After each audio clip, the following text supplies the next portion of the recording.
नमस्कार, स्वागत है आपका। एफएम न्यूज देख रहे हैं आप और मैं हूं आपके साथ लता। बुलेटिन की शुरुआत करेंगे इस वक्त की अहम खबर के साथ। केरल से कर्नाटक पहुंचे पीएम का मैंगलोर में लोगों ने जोरदार स्वागत किया। इस दौरान हजारों लोग सड़क के दोनों किनारे खड़े दिखाई दिए। वहीं पीएम मोदी ने आज कर्नाटक को कई सौगातें दी हैं। मंगलुरु में पीएम मोदी ने 3800 करोड़ रुपए की मशीनीकरण और औद्योगिकरण परियोजनाओं का उद्घाटन और शिलान्यास किया। पीएम मोदी ने जिन बड़े प्रोजेक्टों को लॉन्च किया उसमें एक न्यू मैंगलोर पोर्ट अथॉरिटी द्वारा शुरू किए गए कंटेनरों और अन्य कार्गो को संभालने के लिए मशीनीकरण के लिए परियोजनाओं भी शामिल उसमें थी।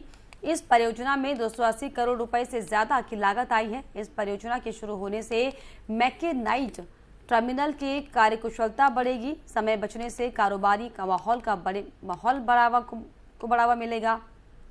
मंगलुरु में जनसभा को संबोधित करते हुए पीएम मोदी ने कहा कि आज का भारत अत्याधुनिक बुनियादी ढांचे के विकास पर केंद्रित है, क्योंकि ये विकसित भारत का मार्ग है।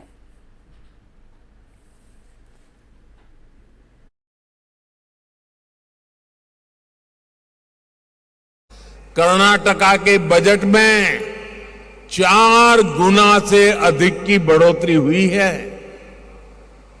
रेल लाइनों के चौड़ीकरण में भी बीते 8 सालों में 4 गुना से अधिक गति से काम हुआ है।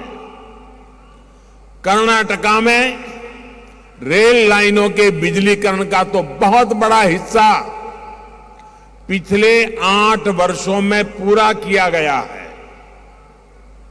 साथियों, आज का भारत आधुनिक इंफ्रास्ट्रक्चर के विकास पर इतना फोकस इसलिए कर रहा है क्योंकि यही डेवलप भारत के निर्माण का मार्ग है। आधुनिक इंफ्रास्ट्रक्चर का निर्माण उस सुविधा बढ़ाने के साथ ही बड़े पैमाने पर नए रोजगार का भी निर्माण करता है। अमृतकाल में हमारे बड़े संकल्पों की सिद्धि का रास्ता भी यही है।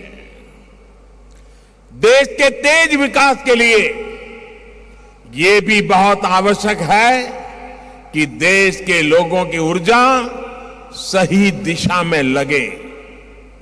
जब लोगों की ऊर्जा मूलभूत सुविधाओं को जुटाने में लगी रहेगी तो फिर इसका प्रभाव देश के विकास की गति पर भी पड़ता है। सम्मान से जीवन जीने के लिए पक्का घर, टॉयलेट, साफ पीने का पानी, बिजली और धुआं मुक्त किचन, ये आज के युग में स्वाभाविक आवश्यकताएं हैं।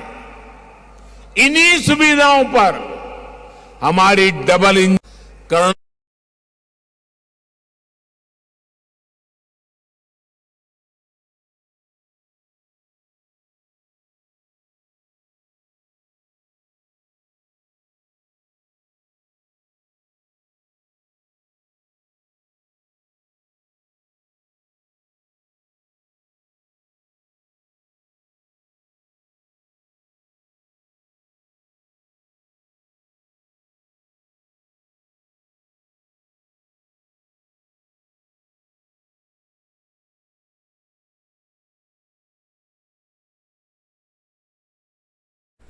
वहीं इसके पहले आज सुबह कोच्चि में पीएम मोदी ने आईएनएस विक्रांत का अनावरण किया। इसी के साथ भारत में बना पहला एयरक्राफ्ट कैरियर आईएनएस विक्रांत आज भारतीय नौसेना में शामिल हो गया।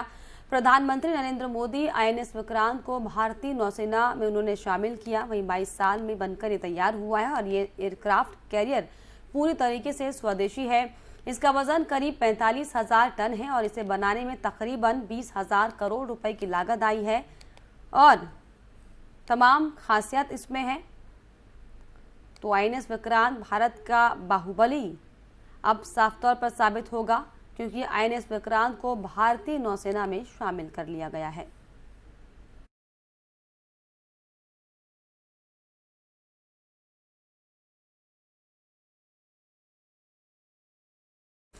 आईएनएस विक्रांत को नौसेना में शामिल कराने के दौरान प्रधानमंत्री नरेंद्र मोदी ने अपने संबोधन में क्या कुछ कहा, आपको सुनाते हैं।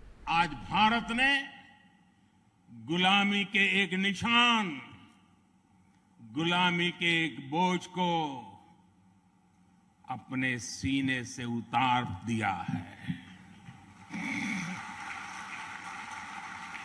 आज से भारतीय नौसेना को एक नया ध्वज मिला है। अब तक भारतीय नौसेना के ध्वज पर गुलामी की पहचान बनी हुई थी, लेकिन अब आज से छत्रपति शिवाजी महाराज से प्रेरित नौसेना का नया ध्वज समंदर और आसमान में लहराएगा।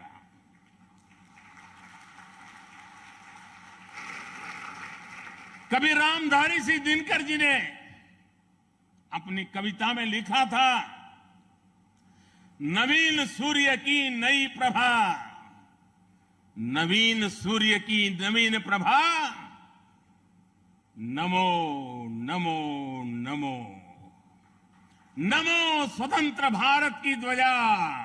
विक्रांत विशाल है, विराट है, विहंगम है। विक्रांत विशिष्ट है, विक्रांत विशेष भी है। विक्रांत केवल एक युद्धपोत नहीं है, ये 21वीं सदी के भारत के परिश्रम, प्रतिभा, प्रभाव और प्रतिबद्धता का प्रमाण है।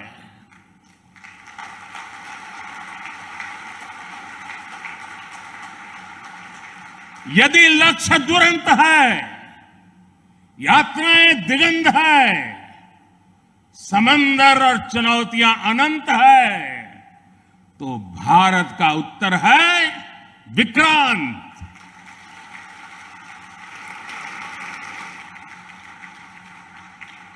आजादी के अमृत महोत्सव का अतुलनीय अमृत है विक्रांत। आज भारत ने गुलामी के एक निशान